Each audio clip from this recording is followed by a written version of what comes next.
Alright guys, welcome back to the channel. Thanks for checking the video out today. We have more PlayStation news, rumors, and leaks to go over and cover today. So before we get into these topics, do me a big favor. If you do end up enjoying this video or finding it informative, be sure to leave it a like. It really does help the videos out a lot. And if you are new here to the channel, please consider hitting that subscribe button as well. So the first topic we're talking about is a very interesting one. It's a report on Sony's first-party leaks, where they're coming from, and how apparently it may be linked to a potential security breach, and that more leaks may be coming. So definitely something we might want to pay attention to. This is reading from PlayStation Lifestyle, where it says, according to two known insiders, recent Sony first-party leaks, God of War Ragnarok and The Last of Us Part 1 leaks, namely, stem from a security breach that Sony has yet to plug. As a result, there may be more leaks in the coming weeks and months. That's according to Xbox Era's Special Nick Baker and journalist/insider Jeff Grubb. Baker is the one who recently leaked The Last of Us Part 1 Remake's gameplay videos, accessibility options, and control scheme alongside screenshots. Prior to The Last of Us Part 1 leaks, God of War Ragnarok's release date information and various special editions were shared by a number of insiders ahead of an official PlayStation blog post. The Last of Us Part 1 leaks had people thinking that we're looking at a similar case to what happened with The Last of Us Part 2, but not quite. Sony may have a little bit of an issue, a security problem, Baker said during the podcast, with Grubb chiming in to agree. Baker added that he's been getting offers for numerous other Sony first-party leaks and then teased an upcoming God of War Ragnarok leak. Both Jeff Grubb and Nick Baker then agreed that someone has gotten a hold of something at Sony. One Reddit user pointed towards a months-old Reddit thread by a now-deleted user who claimed that someone got a hold of a company laptop with a 100GB drive full of data. That Reddit thread was dismissed by most users at the time, but it's now believed that someone decided to take a risk, download the files, and/or found a way to crack into a server or something along those lines. Well, at this point in time, unfortunately, it's beginning to look like Sony may have a pretty serious issue on their hands here. And if this report is true and what's being said is true, I have to imagine Sony is scrambling to plug this leak and ensure that nothing else gets out. But you do have to wonder, if it is true, just how much is out there right now. I mean, we have Nick Baker claiming that he's getting multiple offers for all this different stuff, and he's hinting at maybe revealing some stuff about God of War in the next week or so. You have to imagine that he's not the only leaker that's being given this type of information. And so I don't know that this is an ideal situation. Of course, we cover leaks here on the channel, but I have to say I'm not necessarily excited about this because, in my opinion, there's a difference between occasionally hearing about a small leak here and there of like, oh, Sony's planning an event during this time, or I heard that, I don't know, God of War Ragnarok is going to be like a 50-hour game and it's massive and sprawling. Something like that, something that just serves to get us a little bit excited and kind of point us in the direction. That's different than just having everything spoiled and all the details out there and just kind of having the surprise ruined, right? I don't think anybody really likes that. Unfortunately, that is what happens sometimes, and that's just the nature of the industry and how these things work. But yeah, I will be sure to keep you guys updated on this. We're going to want to kind of keep our eyes peeled over the next couple of weeks. And, you know, if you're trying to avoid spoilers for games like God of War Ragnarok and anything else Sony may be doing behind the scenes, you might just want to kind of, you know, stay away from social media for a little while if you're able to do that. But we are moving on to the next topic, which talks about Insomniac's Wolverine. Now, I'm going to let you know that this is not significant news, but it gives me an excuse to talk about my most anticipated upcoming PlayStation exclusive, and I just think it's pretty cool. So this is reading from Push Square, where they say Wolverine may still be years away from releasing on the PS5, but that hasn't stopped developer Insomniac Games from kitting out its employees with a new wardrobe. Creative director Brian Horton proudly posted a picture of himself on Twitter, modeling his new swag, which features the game's logo on a black crew neck t-shirt. They continue by saying, unsurprisingly, the image has already attracted thousands of likes, proving that anticipation is sky high for Logan's new gen debut. It's going to be a big generation for the Burbank-based developer, with Marvel Spider-Man 2 also in production and potentially due out next year. And that's the thing. That's really all this is. It's just Brian Horton making, I think, some people like myself a little bit jealous, because I would love to have a t-shirt like that. But I'm sure that, you know, the PlayStation Gear Store and whatnot is going to offer stuff when we get closer to launch. But yeah, you know, I think that if there's one thing we can take away from this, is that something as simple as, you know, the creative director of the game putting on a new t-shirt saying, hey, the new Wolverine t-shirt came in, and it's just getting a ton of attention. You can tell people are absolutely eager to just hear anything or learn anything new about this game. And so all I can say at this point is I absolutely cannot wait until we get more information on Wolverine and see the first bit of gameplay. It might be a while, but still, I will keep you guys in the know.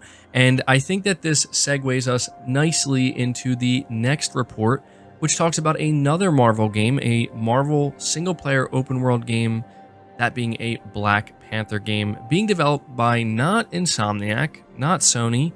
That may disappoint some people, but by EA. And so this is reading from VGC, where it says Electronic Arts is reportedly making a single-player open-world Black Panther game. According to Giant Bomb, the title is in the early stages of development and is very likely being produced at a recently established EA studio headed by former Monolith Productions boss Kevin Stevens. It is a single-player game. It is in a very early stage of development, and the game starts with Black Panther being dead, reporter Jeff Grubb said during a podcast on Monday. The player is going to take on the challenge of becoming the new Black Panther, and that seems to be the setup for the game. Grubb said that many of the details he has in the game are taken from the pitch for the title. The game is reportedly known as Project Rainier, which Grubb believes refers to Mount Rainier in Seattle, where EA's new studio is based. They're looking at making this a big open-world Black Panther game. And so, yeah, that's what we're hearing from Jeff Grubb. Apparently, this is something that is in the very early stages over there at EA. They're, you know, building this new studio. This is the pitch of the game. And I don't know how to feel about it exactly. I feel like I'm kind of in the middle. And this is a little bit different from hearing about a studio like Insomniac making Wolverine, right? We saw what they did with Spider-Man, and I don't think anybody doubts the capability of Insomniac and the backing of Sony and what they're going to be able to achieve with Wolverine.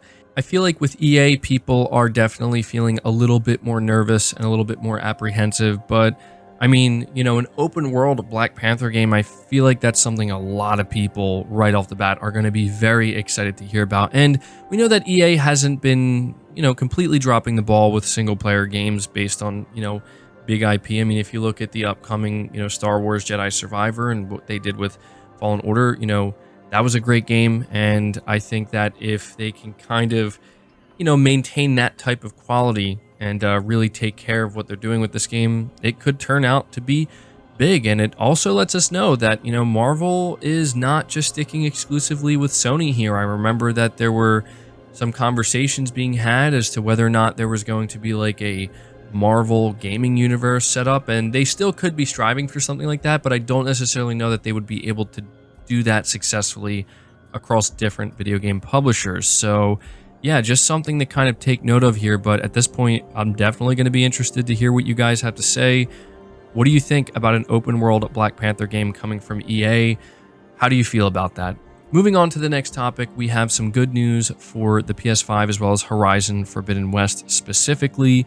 Reading from Push Square, it says Horizon Forbidden West continues to sell like hotcakes in the UK, while the position in the physical charts fluctuates. A more regular stream of PS5 stock means it's never too far from the top. This week, it landed back at number 1, up 6 positions. As expected, sales lean heavily to the PS5 version with 96% of the share. And so that's the thing we do have to acknowledge here, is that Sony is selling Horizon Forbidden West PS5 bundles.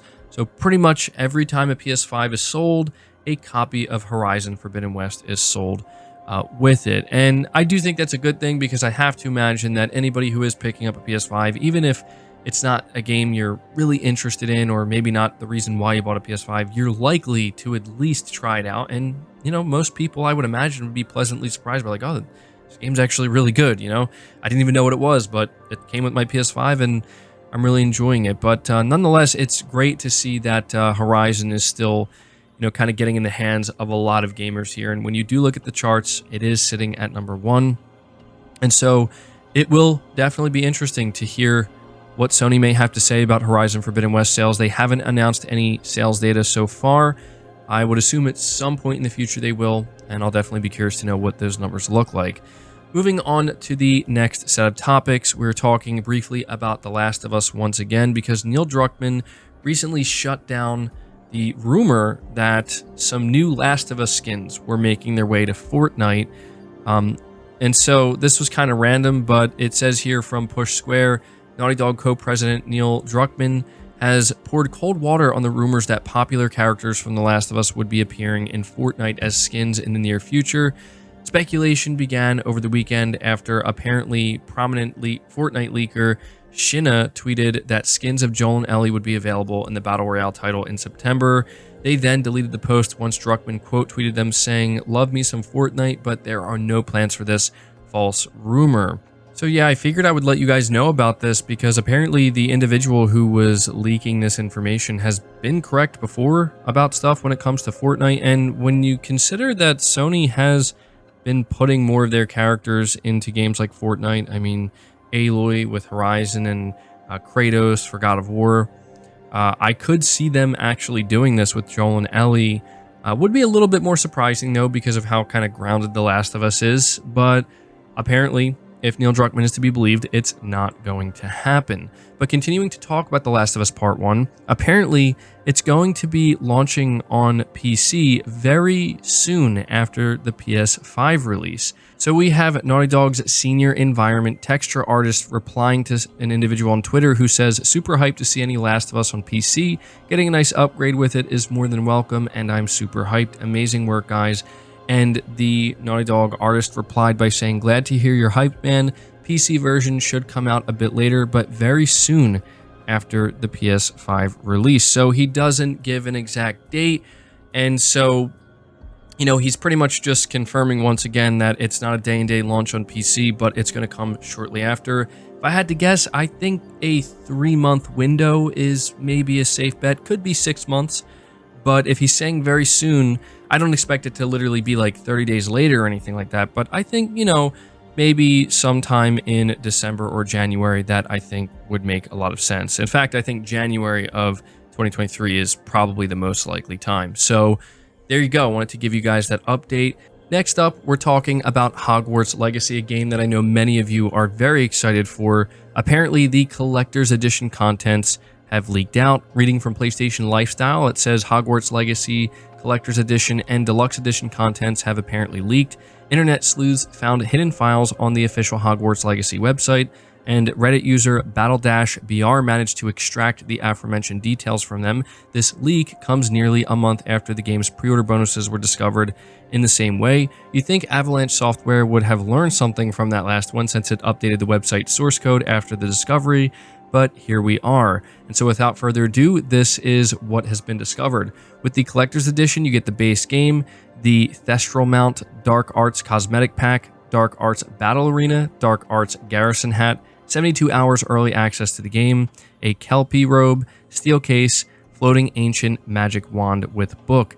The Deluxe Edition comes with the base game, the Thestral Mount, Dark Arts Cosmetic Pack, Dark Arts Battle Arena, Dark Arts Garrison Hat, Digital Deluxe only, 72 hours early access to the game, Digital Deluxe only, and the Kelpie Robe. Interestingly, some of the contents were previously listed as pre-order bonuses on the website, including 72-hour early access, while some of the items sound like cosmetics. The Magic Wand and Book offered with the Collector's Edition are most likely physical. There's currently no confirmation if the game is included in the Collector's Edition or if it will be a digital code, and so I think that's something that a lot of people are going to be paying close attention to, because we saw that Sony got a bit of backlash for not including the physical disc with the Collector's Edition of God of War Ragnarok, which was certainly disappointing. So I think anybody who's looking at this and is a physical collector will definitely be looking out for that. So there you go. Let me know if you are interested in these different editions for Hogwarts Legacy, and I'll keep you updated when we get more official information. But moving on to the final topic of this video, we're talking about Star Wars Jedi Survivor. So this is reading from PlayStation Universe, where they say so far, what we know about Star Wars Jedi Survivor in terms of its release date is that it is set to arrive sometime next year. However, with an official page for the game added to the PlayStation Store, Twitter user PlayStation Size has peeked behind the curtains into the PlayStation Store database and is saying that it currently indicates a late February or March 2023 release. And so it continues by saying, now, of course, this is by no means confirmed by EA and nothing official has been announced beyond its 2023 release window, but it does give fans something to be hopeful about. And I agree. I think that this is a good sign that we could be hearing about the release date of this game in the next couple of months. And to me, that sounds like a good time frame for a game like Star Wars Jedi Survivor. I mean, it is worth noting that we really haven't seen much of this game so far. And so this could very well be one of those games where we really start to see more of it leading up to its launch. Let me know if you're excited for Jedi Survivor and if it's a game you're going to be playing, and let me know what you think about its release date. That does it for the video, guys. I hope you did enjoy it. I hope you did find it informative. If you did, be sure to leave it a like, subscribe to the channel if you're new, hit the bell notification icon, and feel free to share this video out on top of all that. But until next time, guys, take care.